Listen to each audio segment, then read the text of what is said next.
Olá, saudações, Sali. Vamos falar de literatura francesa, mas a literatura francesa que fala da França e fala do Brasil, né? Aqui o Romaric Boel, né? Romaric Boel, isso que é diferente, né? Boel, ele foi adido cultural no Brasil, né? Morreu recentemente em 2016 e esse livro tem mais de 20 anos, né? 2002. Então ele vai falar do Lírio e a Quimera. O Lírio aqui, lembrando, a Casa de Orleans, francesa, e a Quimera aparece no brasão da família Bragança. Família Bragança desde o século XVII, né? Depois daquela aquela união ibérica que teve ali com a Espanha e Portugal, vocês lembram, né? Depois teve a Casa de Bragança, né? Tinha o Duque de Bragança e do Bragança até o século XIX, né? Pedro II e a regente, que é a Isabel, né? A princesa Isabel. E aí a Casa de Orleans e Bragança, né? Que se o Brasil fosse uma monarquia, seria a casa que estaria no poder, né? Então, Orleans e Bragança. Então é uma história que vai falar de monarquia, de nobreza.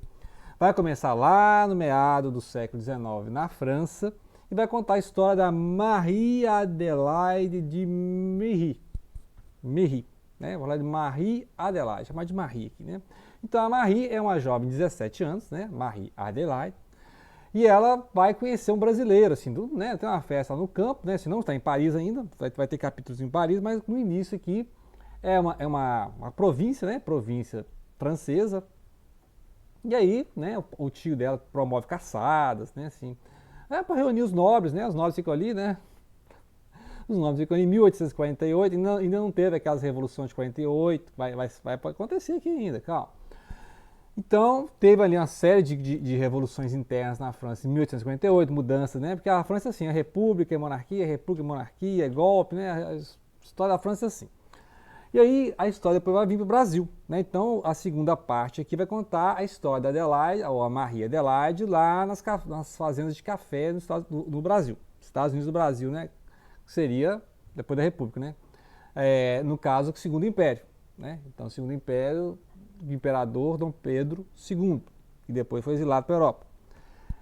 Muito bem, então essa história, ela como ela está contando, assim, é outra coisa, narradora, que é essa Maria Adelaide, algumas coisas ela sabe, algumas coisas falaram para ela, então ela reconstitui algumas coisas assim, porque ouviu falar, que ela não estava presente, e ela está narrando depois de acontecer. Eu me lembro na minha adolescência, me lembro como fosse ontem, entendeu? Então a gente não sabe exatamente, né? Porque ela tinha 17 anos, aos anos 40, né, 1840, então se ela está contando lá no final do século XIX, então ela está voltando uns 50 anos aí, né? Faltando aí vamos dizer, uns 50 anos, né? Uns 40, 50 anos ela está voltando no tempo. Então, não li a parte 2, né? Que é a continuação, que são 2 livros, né? Que vai se passar também nas fazendas de café e tal. Mas aqui interessante esse ambiente de nobreza, né? As casas da nobreza, as trilhas da nobreza, que lembra muito aqueles romances, obviamente, do século XIX, né? O Stendhal, né? O Vermelho e Negro. E aqui no Brasil vai lembrar a fase romântica do Machado de Assis e toda a obra do Alencar, né? José de Alencar, que é essas mocinhas apaixonadas, esses amores impossíveis, que vai acontecer aqui. Então ela vai se apaixonar por um barão brasileiro, né? Que é o João Pedro, né? O João Pedro. E aí vai ter testão de duelo aqui, porque o João Pedro vai numa festa lá, né? Entre os nobres, vai ser ofendido por um dos parentes dela lá, né, que é nobre lá, uns gêmeos lá. Você não entende muito da nobreza, não. Aí vai ter uma treta lá e aquele negócio. Todo romance do século XIX tem que ter infidelidade e duelo. Então tá aqui a cena de duelo, né? E aí esse gêmeo, um dos gêmeos lá é ferido pelo barão. E aí o barão, né, assim, tava, né, duelo. O cara foi ofendido, né? Ele tem o direito de pedir, né, jogava a luva na cara do outro lá. Código da nobreza, né? Então só um nobre poderia duelar com outro nobre, por exemplo. E aí vai ter essa cena de duelo, claro, e aí o barão se deu bem, e aí essa menina já tá assim, né? Já tá, né? Porque logo no início do livro ela cai do cavalo, lá uma caçada, ela cai do cavalo, o cara vai socorrer, né? Esse barão. E ela acha estranho o cara falando uma língua estranha, assim, né? Porque português, por exemplo, é uma coisa estranhíssima, né? E ele também vai gostar, né? Ele também vai gostar da. Então ela vai se apaixonar e vai ser assim, um amor meio complicado, porque, por exemplo, a família dela ficou, obviamente, do lado do nobre, né, que morreu lá né, devido aos ferimentos do duelo e tal. Isso é o início da história, tá? Então, assim, tem que surgir essas impossibilidades, né, tem que surgir essa questão da sedução mútua, né, porque ele também fica observando muito a menina, 17 anos, ela fica observando ele também, ele canta, né, então a voz de tenor, o cara canta, o piano. Então, assim, aquele nobre perfeito, né? O cara gentil, o cavaleiro. Então, ela vai ter que, né, ao mesmo tempo, descrever a vida lá na nobreza, né? E ao mesmo tempo ficar esperando os contatos, deixar uma carta, deixar uma flor, entregar no meio do baile, né? A cena de baile, tem que ter a cena de baile. No meio da cena de baile, passar um anel, né? Gravar as iniciais deles. Então, a grande parte do romance é essa parte Então, as idas e voltas da história são justamente isso, né? Então, é que possibilita que outros personagens entrem e saiam da história, né? Se não guardei o nome de todos os personagens, né? Então, tem, por exemplo, a criada de quarto, né? Que está sempre ajudando a esconder lá os bilhetinhos, né? Viu a... Então, assim, uma prosa completamente romântica, mas é interessante justamente por esse painel de época e você vê como é que são aquelas famílias, né? Nas famílias nobres da Europa, principalmente aquela sucessão que os Orleans têm em relação aos Bourbon, né? Parece que o pessoal não gostava muito dos Bourbons, inclusive a etiqueta Bourbon foi trocada pela etiqueta Orleans. E aqui, né, a gente não sabe, né, qual que é a relação do Romaric Beer, né, pela família Orleans, mas demonstra assim, ela sempre elogia os Orleans.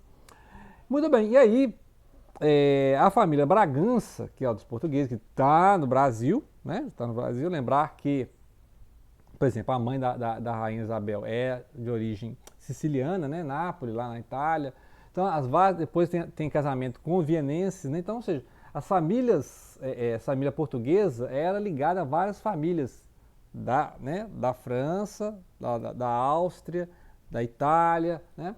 Então esse panorama, e aí ele vai mostrando, essa é uma véspera de revolução ali, uma guerra civil mesmo na França, que vai estourar em 1848, mesmo ano do Manifesto Comunista, né? Então sempre tem o pessoal na rua aqui xingando os nobres, então os nobres têm que sair escoltados na rua, né?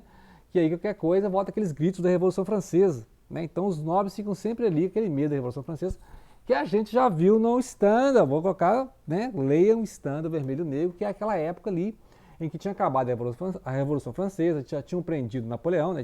Napoleão perdeu a guerra ali em Waterloo, né? Teve um filme recente do Joaquim Fênix, né?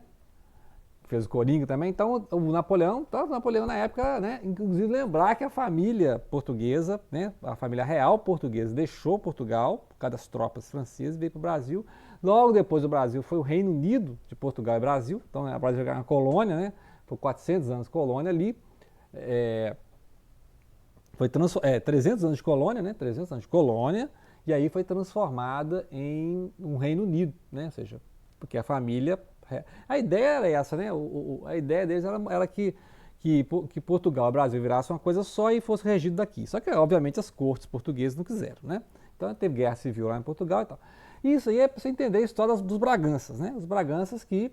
Lembrar que teve monarquia em Portugal até o início do século XX, né? Em 1910 acabou a monarquia em Portugal. Então, essa ideia de Lírio e Quimera é isso, é os Orleans e os Braganças, e depois a união dos Orleans e Bragança, que caso tivesse monarquia no Brasil, fosse restaurada a monarquia, seria a família que estaria no poder, né, os Orleans e Bragança. E aí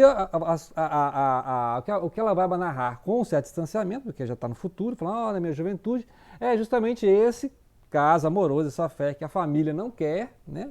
Você fica namorando em um barão brasileiro, né? Que por mais que ele seja gentil, seja um cara assim, não causa nenhum estresse, assim, mas por causa daquele duelo lá, porque ele foi ofendido, acabou ele vencendo no duelo, ele podia ter morrido no duelo também, né? No duelo não é assim? Podia ser o contrário, podia ser ele ter morrido. Então o duelo, né? É isso, o duelo é aquela coisa assim, é a sorte, né? Então, quem atirar primeiro, tiver boa pontaria, então...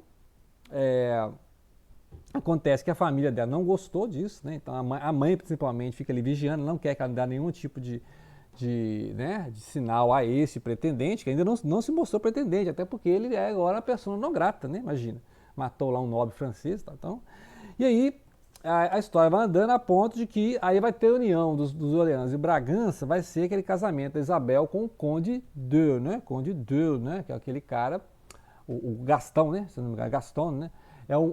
Aí vai ter essa, né? Aí vai a união dos Orleans e Bragança. Então é nesse momento que vai ter a fusão das duas famílias. E tá. Aí, assim, aí depois, quando ela casou, ela vai vir para o Brasil. Né? Então aí vai ser o livro 2. Né? Então vamos aguardar para a gente ler o livro 2 e comentar esses pormenores, ok? Então, grato pela atenção, não deixem de compartilhar.